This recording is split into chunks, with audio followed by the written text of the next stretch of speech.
안녕하세요. 저는 압구정고등학교의 이찬희 선생님이에요.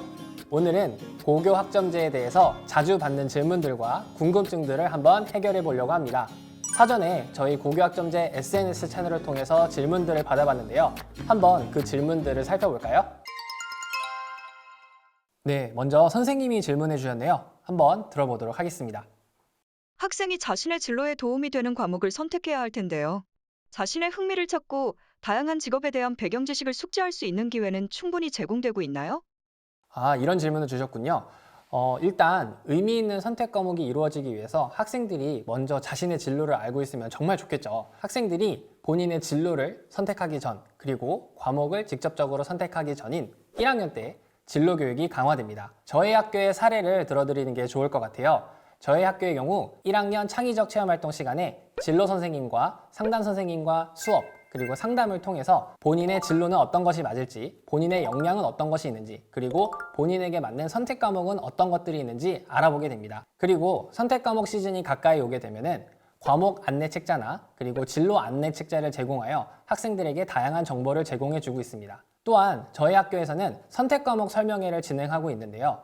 선택 과목 시즌에 고3 선배들이 직접 자신이 선택했던 과목의 동기, 그리고 왜 이 과목을 선택하게 되었는지, 이 과목에서 어떤 수행평가를 하였는지, 그리고 이 과목을 통해서 본인의 진로와 어떻게 연계하고 있는지 등을 직접 선배들을 통해 설명을 들음으로써 1학년 학생들에게 선택 과목을 할 때 도움을 주고 있습니다. 네, 이렇게 저희 학교에서는 여러 가지 프로그램을 통해서 학생들에게 진로 과목 선택에 대한 여러 가지 기회를 제공하고 있는데요.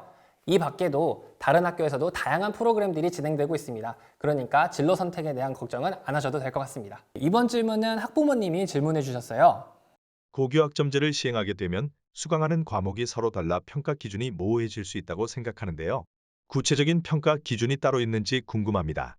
네, 현장에서도 실제로 평가에 대한 질문을 정말 많이 해주고 계시는데요. 학부모님들께서 가장 궁금하실 부분이 바로 이 평가라고 생각됩니다. 듣는 과목이 다르다고 해서 평가 기준이 모호해지면 안 되겠죠?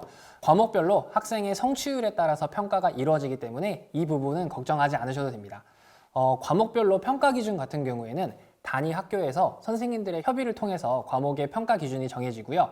그리고 고교학점제가 전면으로 실시되는 2025학년도부터 1학년 공통과목은 등급 산출을 하고 2학년 때부터 진행되는 선택 과목의 경우에는 성취평가제가 이루어집니다.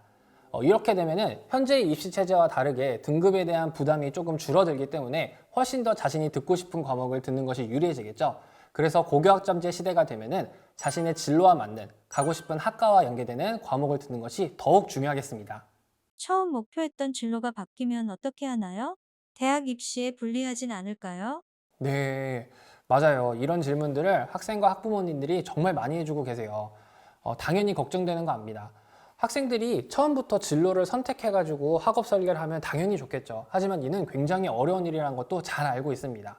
그리고 본인이 선택했던 과목이 막상 해보니까 자신의 적성과 맞지 않아서 굉장히 힘들어하는 경우도 많이 봤습니다. 하지만 이러한 과정들이 결코 다 의미 없었던 것들은 아닙니다. 모두 다 본인이 진로 탐색을 했던 활동들이니까요. 진로를 탐색해 나가는 과정이나 그리고 본인이 과목을 선택했던 과정들이 생활기록부에 잘 드러난다면 대학에서는 학생들의 발전 가능성이나 그리고 성취 수준들을 높게 평가할 거예요. 걱정하지 않으셔도 됩니다. 네, 그러면 학생분들의 질문도 한번 들어볼까요? 학교마다 갖춰진 인프라와 시설 등이 다를 텐데, 어떻게 학교별로 선택 과목의 종류와 수의 평균을 유지할 것인지 궁금합니다.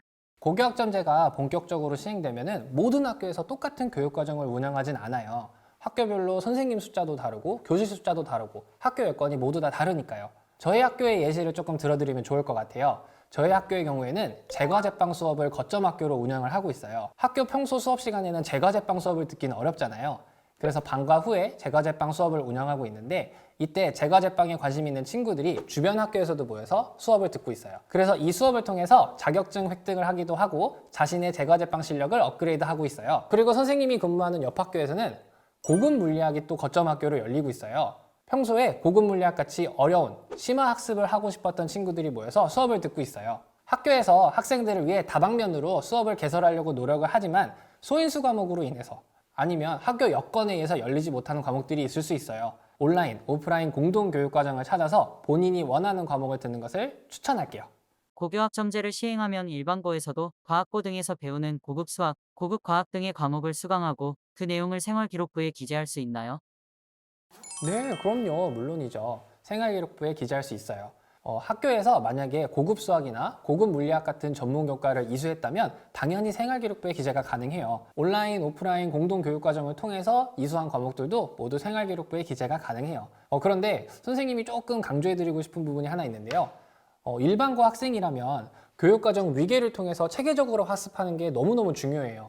그래서 보통 교과를 모두 이수한 다음에 전문 교과를 이수하는 걸 강력하게 권장드립니다. 선생님이 예를 하나 들어드리면요. 물리학 1이나 물리학 2를 듣지 않고 바로 전문 교과인 고급 물리학을 듣는 건 오히려 독이 될 수 있어요.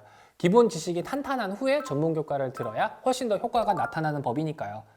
그래서 보통 교과에서 요구하는 성취 수준을 충분히 이행한 후에 그리고 전문 교과를 듣는 걸 강력하게 권장드려요.